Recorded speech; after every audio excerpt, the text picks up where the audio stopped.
ano eh, hindi mo man gustuhin, maaalala mo siya eh. Sasagi siya sa isip mo, pero for me, ito siguro yung difference, hindi na para ipamukha mo pa dun sa tao. For example, may isa tayong pinsan. Tinulungan mo, lahat nandyan. Kasi mahal mo, pinsan mo, kailangan niya ng tulong, lahat.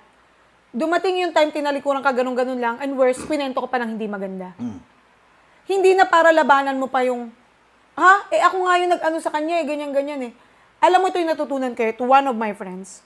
Sapat nang alam mo sa sarili mo kung ano yung totoo, ano yung tama, hindi na para idikdik mo pa sa kanya. Alam mo yun? Kasi for me, ang utang na loob, hindi siya binabayaran eh. Tinatanaw siya. I don't know kung agree ka dun. So, pag dumating na yung moment na sinumbat mo na siya o binilang mo na siya, panunumbat na yun. Paniningil na yun. Ang utang na loob at ang kabutihan, walang amount yun eh. Maaari kasi ngayon,